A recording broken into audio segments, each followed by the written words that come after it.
Bref, sur Livre en Folie 2022, là, on va recevoir un deuxième invité, Joël Lorquet, qui est présent dans le foire livre là.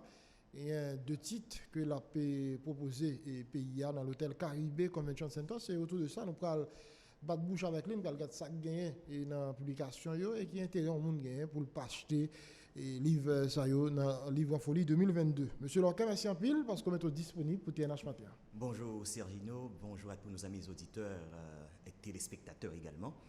Et c'est un vrai plaisir d'être au Bercail, d'être à l'émission Mise au point ce matin dans le cadre de ma participation à Livre en Folie 2023. Jean dit là. 2022 2022, merci. Je crois que je suis en avance. Tant mieux. Et en réalité, moi, j'ai deux titres à Nessa. Le fameux des intellectuels haïtiens propose des pistes de résolution de la crise haïtienne. C'est un ouvrage que j'ai réalisé avec la participation d'une trentaine d'intellectuels que m'ai fait un questionnaire. Donc c'est une forme de recherche, je dirais, scientifique ou bien académique. M'ai fait un questionnaire, on va parler ça un petit peu plus tard. Côté que m'ai demandé comment il y a une crise là. Parce que le problème, c'est que dans tous les pays, les intellectuels doivent apporter des réponses face aux problèmes auxquels fait face leur environnement. Sous son vrai intellectuel, ou pas capable d'être, je dirais, inactif face à la réalité que on vivre là. Donc c'est pour ça que j'ai questionné ces intellectuels pour voir comment, d'après eux, on pourrait sortir de cette crise.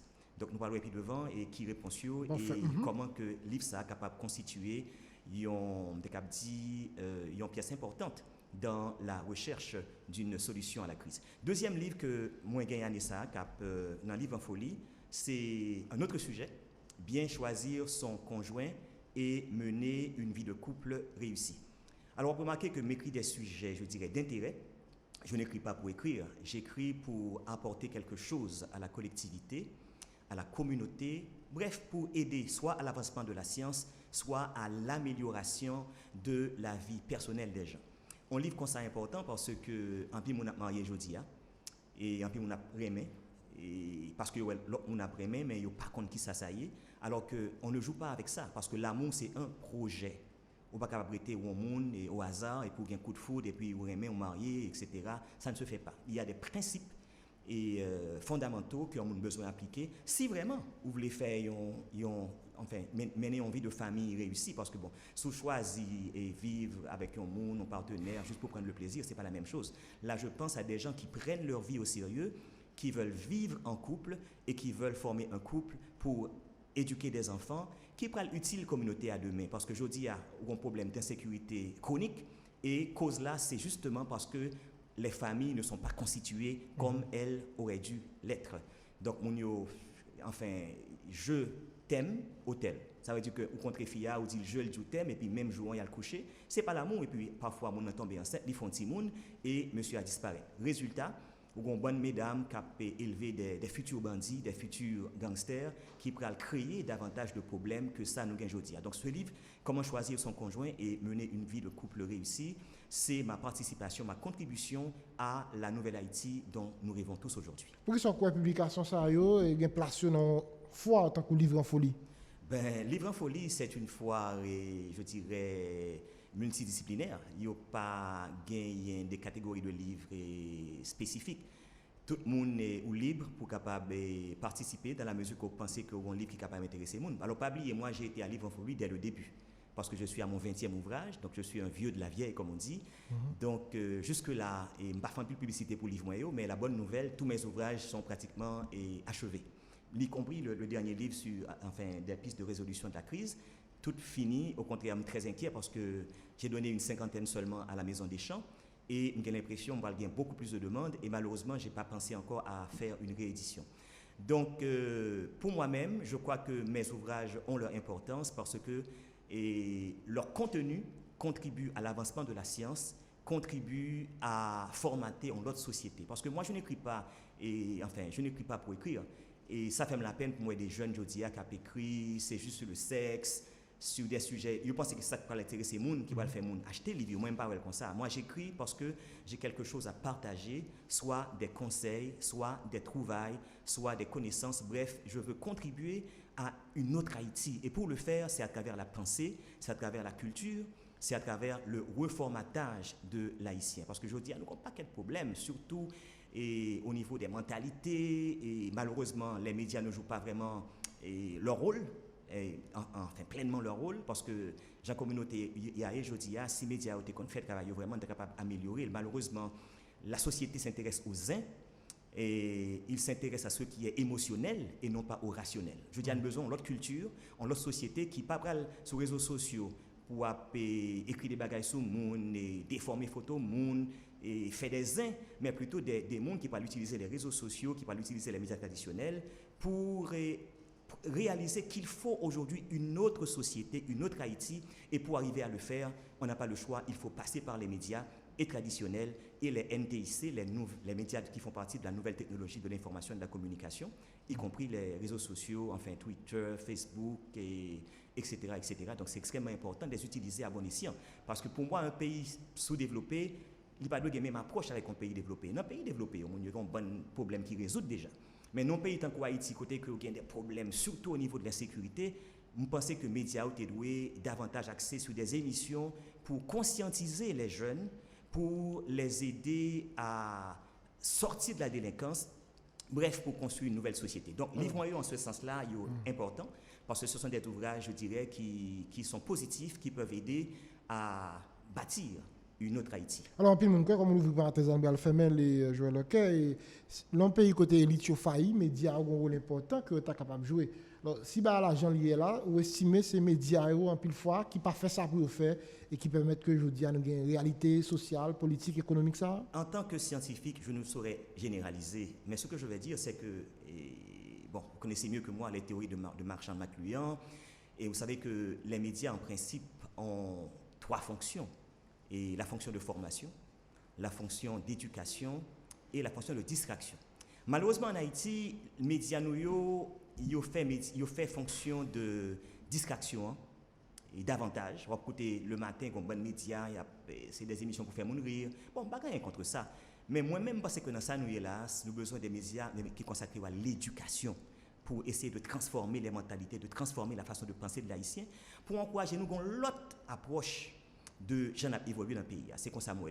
Et j'ai développé une nouvelle théorie, et pour ne pas dire une 4e fonction, qui serait la fonction de transformation. Parce que si on arrive à former les citoyens, à les éduquer, il faut qu'en retour, qu'ils puissent mettre leur savoir, leurs compétences au service de la nation, et ceci, pour arriver à le faire, c'est à travers la fonction de transformation. Si être là pas transformé, il n'est pas capable de bons résultats.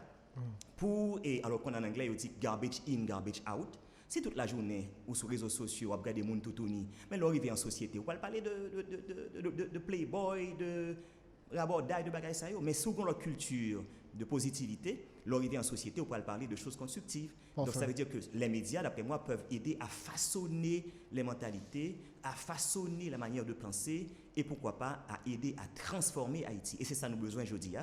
Et au niveau des médias, et pourquoi pas au niveau des écrivains aussi, mon cas publié livre, c'est pas écrire des livres pour se faire, enfin, pour se faire connaître ou bien pour faire l'argent, mais moi je pense que nous avons besoin d'utiliser les médias, puisque les livres font partie également des médias foi, donc besoin d'utiliser eux pour façonner une nouvelle société, pourquoi pas. On regarde des pistes de solutions, M. Locke, et des marches assez qui sont pour arriver à joindre pension ça yo et qui ça nous entend nous par rapport à ce que nous divulguer comme message dans l'ouvrage là. Tout à fait. La démarche que j'ai faite à travers ce livre des intellectuels haïtiens proposent des pistes de résolution de la crise sociopolitique. C'est une démarche qui n'a rien à envier à une thèse de doctorat par exemple. C'est la même démarche méthodologique. Donc c'est une recherche académique et que j'ai essayé de faire. Qui ça me fait? J'ai d'abord dressé une liste d'intellectuels. Alors, il faut dire que pour moi, bon, il y a plusieurs définitions d'intellectuels, mais moi-même, je crois qu'un intellectuel, c'est quelqu'un qui contribue à bâtir une nouvelle société, c'est quelqu'un qui est concerné par les problèmes de son environnement, c'est quelqu'un qui n'est pas paresseux, c'est quelqu'un qui produit et pour aider à parvenir à un autre pays. Donc c'est comme ça, moi. Ça veut dire que sous son intellectuel, ou pas partager connaissances, ou pas enseigner, ou pas publier, donc ça ne vaut pas la peine. Alors, moi j'ai fait un répertoire de monde d'après moi qui intellectuel actif et moi j'ai arrêté à 30. Et je n'ai pas eu le temps pour me définir, pour me parler de tout auteur, mais nous connaissons, je vais seulement citer rapidement, et par ordre alphabétique. On a eu, alors j'avais écrit à une quarantaine, mais il y en a qui est mort malheureusement, et par exemple Georges Castra qui était malade, il n'a pas participé. Il y a comme Daniel Laferrière qui répond moi, mais qui était très occupé, qui n'est pas capable, qui excusez-lui. Mais en général, je me suis arrêté à 30. Par exemple, j'ai eu Adi Jean Gardi, j'ai eu Arnold Antonin, qui a été mon professeur à la faculté des sciences humaines aussi. On a eu Pierre Buteau, historien, Dr Jules Casséus, qui est un savant, qui est le doyen, qui a été doyen de l'Université chrétienne du Nord d'Haïti. On a eu également Christophe Philippe Charles, qui est le poète le plus prolifique actuellement. On a eu Ronnie Desroches, bon, on n'a pas besoin de dire grand-chose sur Ronnie, tout le monde connaît Ronnie Desroches. Max Dorismont, de la diaspora. Michel Jessica Fièvre, qui est l'auteur la plus jeune. J'ai eu également Odette Wafon-Brun. Odette Fonfontirité, parce que c'est la doyenne, elle a célébré ses 105 ans avant hier. C'est même ça. Oui, Odette a été parmi les... C'était la première intellectuelle à réagir à ma demande, qui, de lendemain, écrit et un paquet de pages, vous voyez, moi. Et ce qui m'a attiré l'attention, c'est que Odette m'a appelé en personne en décembre de l'année écoulée pour me dire « Joël, je ne veux pas laisser ce monde sans que ton ouvrage ne soit publié ». Ça t'a touché moi pile et c'est ça qui t'a stimulé moins, accélérer les recherches pour me publier. Parce que Odette m'a dit qu'elle ne veut pas laisser ce monde sans que ce livre ne soit publié parce qu'elle a compris ma démarche. Donc je dis merci à Mme Fonbrun qui, malgré son âge avancé, est très utile. C'est son fierté parce que bon bonne jeune qui a une vigueur sur eux, qui a fait mauvais bagages. Mais ouais, c'est des gens qui vraiment aiment Haïti de manière viscérale, de manière réelle. On a eu également Damien François, Dr Kawas François, sociologue. Marcus Garcia, qui est un confrère, qui a été ministre également de la communication et de la culture. Jean-Robert Hérard, ancien journaliste du Petit Samedi Soir sous Duvalier, qui a mené un long combat pour le changement, enfin vers la démocratie. On a eu également Fritz Alphonse Jean, ancien gouverneur de la Banque centrale, économiste très connu. On a eu Dr Gary Klang, un très grand poète qui évolue aujourd'hui, je crois, au Canada. On a eu Dr Mirland Maniga, la première dame. Bon, moi et les Maniga, c'est une longue histoire. Je ne vais pas parler de détails, mais Maniga et moi, bon, je peux résumer que j'ai jamais aimé fréquenter les politiciens. Mais un jour, Leslie m'a appelé. Et il m'a dit qu'il aimerait me rencontrer, qu'il veut travailler avec moi. Je ne vais pas aller. Il a insisté et j'ai été. Et depuis là, on est restés amis. Et tous ces livres ont été publiés par Mediatex. Chaque soir, on était là avec Leslie, on a travaillé ensemble jusqu'à sa mort. C'est vraiment quelqu'un que je regrette pour le pays, qui avait une vision. Leslie a dit mon que Joël m'a parlé d'Haïti, nous parlions un peu de politique à l'époque, de sa bibliothèque. Et puis, alors c'est mon mentor aussi, intellectuel, c'est mon modèle intellectuel, Leslie. Il m'a dit, paye ça pour nous faire Haïti, il faut nous craser lui. Craser lui, faire le net. Et il avait un grand rêve. Il avait un rêve pour Delma. Ouais, Delma, ouais, bidonvillisé. Il m'avait dit qu'il voulait construire un village, un grand village, parce qu'il dit, c'est pas normal pour l'on aéroport à regarder Delma pour tout ça, d'écraser. Bon, alors, on ne va pas parler en détails politiques parce que je suis un journaliste, je ne vais pas me faire commentaire. Mais ce que je veux dire, c'est que Haïti, ici, on a l'art de faire les mauvais choix. Et nous continuons à faire. On ne va pas dire plus que ça. Et nous, ça va comme conséquence. Ah, tout à fait. Les mauvais choix ont leurs conséquences. Les bons choix aussi ont leurs conséquences. À la différence, il y a des conséquences positives et il y a des conséquences négatives. Alors, et depuis lors, les Maniga et moi, on a de très bons rapports, y compris avec Mme Mirland Maniga, la première dame, qui d'ailleurs était à la vente signature. Bon, vraiment, c'est des gens qui vraiment participé dans le projet de manière active. Docteur Jean-Pierre Rodrigue Mathieu, brillant intellectuel, il y a 3 doctorats.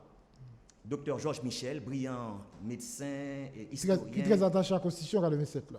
Oui, tout à fait. Et Georges Michel, pourquoi c'est un homme qui conserve extraordinaire, qui pire savant en Haïti. C'est un type extraordinaire. Oui, d'accord, il a tête en X. Mais tout à fait. Tout à fait. Michel Auriol, Margaret Papillon, Docteur Charles Poisset-Romain, qui est un savant protestant, qui est la fierté du secteur évangélique aujourd'hui. Docteur Hugues Saint-Fort, Michel Soucard, Daniel Supplice, Charles Tardieu, Éwald Toussaint, Franz Voltaire et Gary Victor. Alors, qu'est-ce que ça me fait? Moi, je fais un questionnaire avec 6 aspects et me poser les mêmes questions. Et curieusement, je ne sais pas l'autre signe écrit à plusieurs mondes. Et ce que j'ai fait à partir des réponses, j'ai fait un dépouillement. Et dans le dépouillement, j'ai fait des graphes et des tableaux. Évidemment, les réponses qui sont majoritaires ou bien qui plus populaires, ce sont devenues des réponses scientifiques.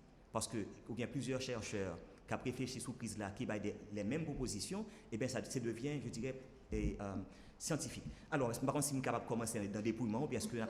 Le message essentiel, c'est ce que ça lié dans le livre ça. Bon, si on parle du message, pas oublier, c'est pas moi qui parle, ce sont des intellectuels. Bon, de préférence, entrer dans l'interprétation tableau-figure et pour nous faire ça. Première question que je m'ai posée, je leur ai demandé, d'après vous, Haïti est-elle toujours sous-développée? Enfin, pourquoi Haïti est-elle toujours sous-développée 217 ans après l'indépendance? Alors, c'était à l'époque 217 ans. Et les réponses, là, c'était une question ouverte. Ça veut dire qu'il n'y a pas qu'à répondre par oui ou par non, mais plutôt, il y a qu'à faire des commentaires. Et les réponses ont été variées et ils ont démontré que l'intelligentsia haïtienne est complice aujourd'hui. Gagné que parler d'autoritarisme que nous te connaissons dans l'histoire, nous qui ces causes-là. Mais la plupart évoquaient également la dette de l'indépendance qui était une cause, y compris isolement, parce qu'on connaît Haïti était toujours isolé depuis l'indépendance. On a fait des réunions avec les pays qui nous ont aidés à l'époque. Ils méprisaient nous, ils ignoraient nous. Donc tout ça a contribué à faire de ce pays aujourd'hui ce qu'il est. Alors, j'aime dire là, plusieurs monde répondent, mais là, j'essaie de répondre grosso modo sur les réponses, je dirais, qui étaient les plus communes. Dans la deuxième question, je leur ai demandé quelle est, d'après vous, la plus grande cause des problèmes d'Haïti parmi ces 6 éléments. Tenez-vous bien. Éducation, mauvaise mentalité, égoïsme, désir individuel de s'enrichir, tout le monde a besoin de faire l'argent, manque de patriotisme et absence d'orgueil. Eh bien, sur les 30 intellectuels, 21 d'entre eux ont répondu que le plus grand problème d'Haïti aujourd'hui, c'est l'éducation. Et c'est vrai. C'est une grande trouvaille qu'on a faite parce que les gens croyaient autrefois que ça mettait de côté nous, c'est mentalité. Oui, mais c'est d'abord l'éducation, parce que l'éducation non seulement est transversale, mais si on agit sous facteur éducation, on est capable d'agir sur le problème de mentalité. Pour changer les mentalités, il faut d'abord éduquer. C'est pour ça que nous avons parlé de médias et que les fonctions médias qui sont vraiment importantes aujourd'hui pour Haïti, dans ça nous est là, dans l'obé nous est là, ce serait d'éduquer les gens. C'est pas si tu as fait mon rire, passer musique à bord toute la journée.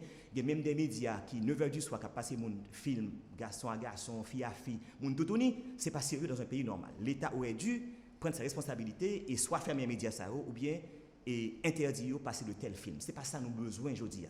Ou besoin de prendre un film ça ou après un câble, mais sur les médias, je dirais, enfin qui émettent par honte, les médias commerciaux, il ne va pas supposer permettre de bagailler ça.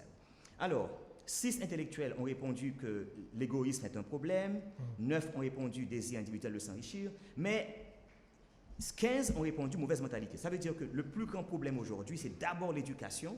Et quand on dit éducation, ce n'est pas seulement l'éducation formelle qui se fait à l'école ou bien à l'université, mais c'est aussi l'éducation informelle qui se fait majoritairement aujourd'hui dans la rue, à l'église, dans les médias, sur les réseaux sociaux, on n'a qu'à faire le tout. Donc c'est ça que nous avons besoin de véhiculer, je dis, c'est une éducation, je dirais, globale et citoyenne, pourquoi pas civique, pour susciter l'amour du pays, le patriotisme, le vivre ensemble, la convivialité, le partage, le sens du bien commun. C'est ça que nous avons besoin aujourd'hui. Nous n'avons pas besoin des bandits qui viennent empêcher les gens circuler. Aujourd'hui, on est entouré de gangs. Avant, c'était Martissa, maintenant, on ne va pas parler. Il y a un problème sérieux maintenant dans le Nord. On ne va pas dans le Nord, on ne va pas dans la plage, on ne va pas à Saint-Marc, Gonaïve. On a Canaan maintenant qui est un sérieux problème. Bon, je ne vais pas faire des commentaires parce que je suis un journaliste, je suis là pour observer, mais le cas est grave. Le cas est grave et nous prions bon Dieu pour que nous ayons des leaders qui sont capables d'animer de bonne volonté, qui ont une vision, qui ont un amour viscéral pour Haïti, qui ont le désir du changement et qui ont honte face aux Dominicains, qui ont un sentiment qui peut dire que nous avons un pays, ce n'est pas normal aujourd'hui que les Dominicains ont fait tout progrès et que nous n'avons pas ça. C'est ça nous manque. Sauf que la honte est un sentiment révolutionnaire, ça l'autre l'a dit.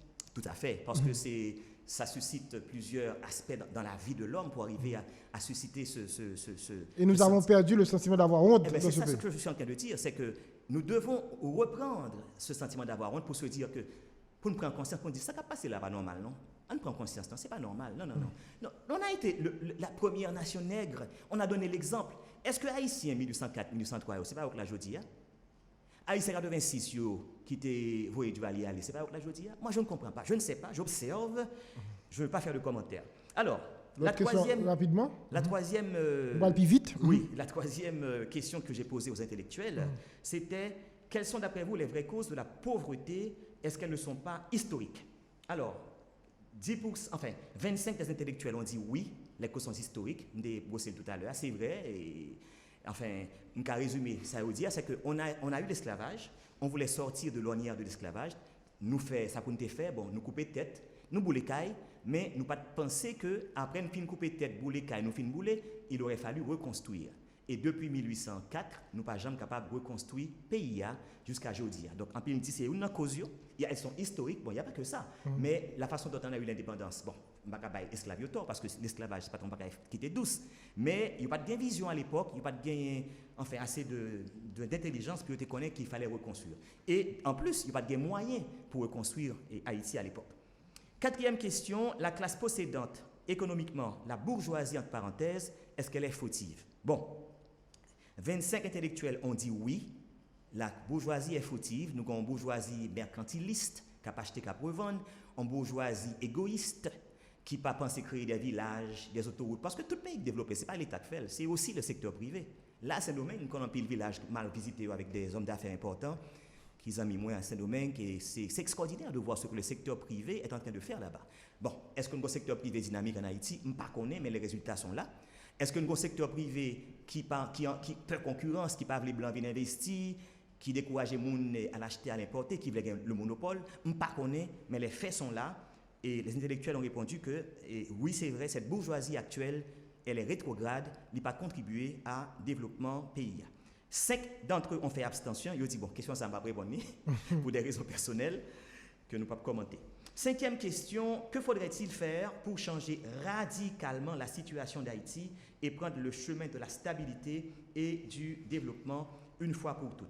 Voilà une question encore ouverte. Et parmi ces intellectuels, un grand nombre d'entre eux sont favorables à de grands changements, y compris dans la Constitution.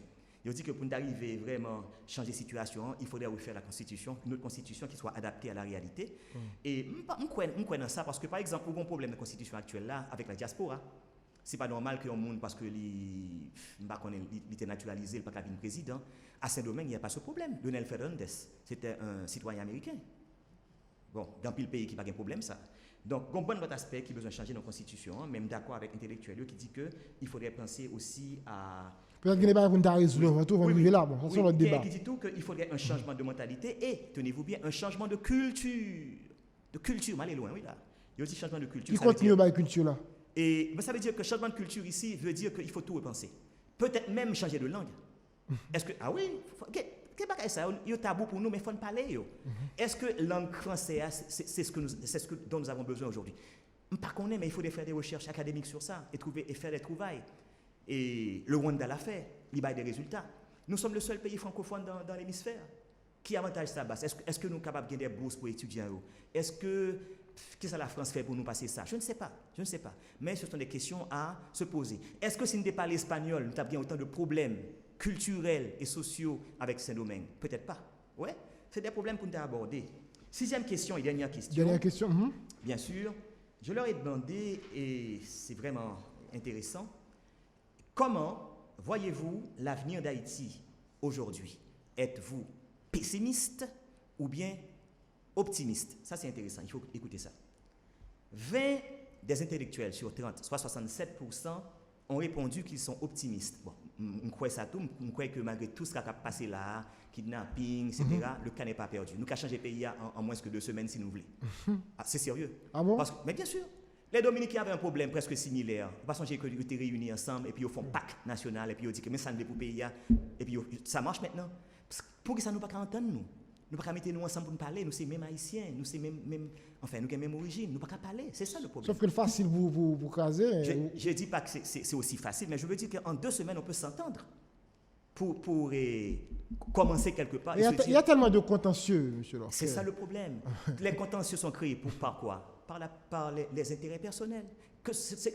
Ouais, gars, qui a passé là. Alors, c'est pas sujet, hein, comme vous répondez, je vais entrer là-dedans rapidement. C'est 3 facteurs qui causent tout ce gain là. On va d'accord ça. 3 bagages simples. Vous savez, l'amour du pouvoir, l'amour de l'argent, l'amour de la femme. Pas gagné encore. Tout ce qui a fait travail, fait tout bagage ça, oui, pour qu'il y ait plus de corps, pour qui ça, puis il y a plus de filles. Il y a un pouvoir pour qu'il y ait plus de corps, et puis il y a plus de corps, il y a plus de filles, plus de cailles, où est à l'école, et puis il y a encore. Mais nous avons besoin de citoyens qui pensent de manière différente. non pas à faire de l'argent, non pas à avoir 50 femmes, non pas à avoir le pouvoir pour faire qui ça, mais plutôt des gens comme estimés, qui ont une vision, qui veulent laisser leur nom, dans l'histoire. Moi, je suis bref, moi, je ne suis pas dans la politique. Ce serait de laisser mon nom dans l'histoire pour dire, voilà quelqu'un enfin qui a fait la différence. Voilà quelqu'un qui a fait partie du faible reste, qui a laissé son nom, qui vit non poste, qui n'a pas volé, qui n'a pas menti, qui était voulu faire un bagage, mais ce n'est pas arrivé à faire un pile, mais il aimait le pays vraiment. Il a un bilan positif. Nous ne pas gagner là. C'est dommage. Nous pas gagner là. Et puis, voilà, pour retourner aux questions, et 20% intellectuels ont dit qu'ils sont optimistes pour Haïti. Et moi, tout, gagne l'espoir pour le pays. Par contre, attention, 7 intellectuels ont dit qu'ils sont pessimistes. Dans l'obé, nous, il là, pas d'espoir pour Haïti encore. Tout le monde met quitter le pays à partir, aller de l'autre côté, parce que le pays, ça ne va pas le faire pas. Ok, la vie de mal en pire. 7. Et il y a eu 3 abstentions. En recherche scientifique, abstention capable de prendre soit pour additionner, soit pour soustraire. En additionnel, ça donne 10. 10 sur 30 intellectuels pensaient que le cas est perdu pour Haïti. Et c'est grave, ça doit faire objet d'une étude. Le tiers des intellectuels interrogés pensaient que Haïti n'a pas de chance encore. C'est grave. Moi, je n'y crois pas. Je pense qu'il y a de l'espoir malgré tout. Ce qu'il faudrait, c'est des gens comme vous et moi qui veulent éduquer la population, qui veulent véhiculer de nouveaux concepts, de nouvelles idées, pour nous pour changer, pour avoir un autre type d'homme haïtien, pour nous l'autre homme haïtien dans le pays. Et quoi est possible? Et encore une fois, le travail des médias est important, et c'est pour ça que j'encourage les journalistes, les animateurs de radio et de télévision, les enseignants, tout le monde, les pasteurs, les prêtres, pour continuer et essayer de formater en l'autre mentalité, en l'autre façon de penser, c'est seul gens pour nous arriver à changer Haïti. Maintenant, pour finir, M. Locquer, pour qui ça, au monde qui parle dans le livre en folie 2022, de prendre piste de solution et puis bien choisir son conjoint. Bon, et pour découvrir en profondeur ce que je viens de dire, parce que l'âme c'est lui, évidemment, je n'ai pas le temps pour élucider tout ce qui a été dit. Il faut nous aller le tout. Mais oui, tout à fait. et moi, je crois qu'il faut lire. Il faut lire. Je dis à mon lisant, mais il a besoin de lire bons livres, sérieusement. Parce que quand on lit, on augmente ses connaissances, on enrichit son savoir, ses ménages, et je le crois. Et c'est tellement beau de pouvoir aider quelque part en société, de pouvoir s'exprimer, de pouvoir convaincre, de pouvoir avoir des arguments, de pouvoir dire des choses qui choquent les gens, mais en même temps qui permettent à l'avancement de la science. C'est une belle chose. Bon, je crois que j'ai besoin de livres ça pour mettre avec l'autre livre que j'ai déjà, parce que je crois que ce sont des livres assez importants. Bien choisir son conjoint et mener une vie de couple réussie, c'est important. Et parce que, comme je l'ai dit, les jeunes d'aujourd'hui, c'est dommage, ils ne savent rien sur la sexualité, sur l'amour, et ils ont fait tout. Et si nous voulons l'autre pays, il faut que ces jeunes soient préparés. Et pour se préparer, là encore, il faut lire, et lire de bons livres. Ce n'est pas écouter musique à Bordeaux toute la journée, à boire bière, non. Moi, je crois que j'ai eu la chance de faire partie d'une jeunesse saine. J'ai été scout à Céline Gonzague, j'ai été membre de la jeunesse de mon église. J'ai eu de culture, par la grâce de Dieu. Mais je dis, je me garde aussi avec tristesse. Et je m'interroge sur ce que Haïti sera dans 10 ans, dans 15 ans, dans 20 ans, avec une telle jeunesse. Et c'est ma contribution à ce pays, même si je suis mourir n'importe qui l'heure, et je ne pas regrette parce que j'ai apporté ma pierre, ma petite contribution à la construction de la nouvelle Haïti, qui tôt ou tard a privé quand même. Ce qui cœur est disponible? Et comment? Ce qui cœur c'est à Et bon, je serai là en personne, demain, et à Livre en Folie, en signature, dans la lettre L. L'orquet, L, je serai là. Et c'est pas cher. Ce livre va coûter moins de 1000 gourdes parce que le livre a été financé, sponsorisé par la BRH, la Banque de la République d'Haïti. Et je profite pour remercier publiquement M. Jean Baden-Dubois qui a cru dans mon projet, qui m'a épaulé. Et c'est grâce à lui que j'ai pu vendre ce livre à ce prix forfaitaire aujourd'hui. Parfait. Je souhaite nous rencontrer très bientôt pour nous entrer plus dans les pistes de résolution. Mais ça n'a pas capable. Alors là, j'explique à qui ça pense tu voulais faire passer comme message et dans quel sens l'idée est capable d'aider nous sortir dans une situation difficile là qu'on a jeudi. Je souhaite au succès. Merci. Et moi quoi le public là pour le passer jeudi dans Caribé Convention Center. Soit pour bien choisir son conjoint, bien prendre piste de résolution, bien prendre tout là de tout, pourquoi pas, c'est pas cher, c'est abordable. Et comme je l'ai dit, l'argent ne m'intéresse pas, je ne vais pas faire livre pour me faire cop, moi je fais livre pour partager mes trouvailles et mon petit savoir avec la collectivité. Voilà. Voilà, Joël Locquer qui est avec nous pour nous parler de participation dans le livre en folie, version 2022. On propose ça et puis on retourne tout de suite après.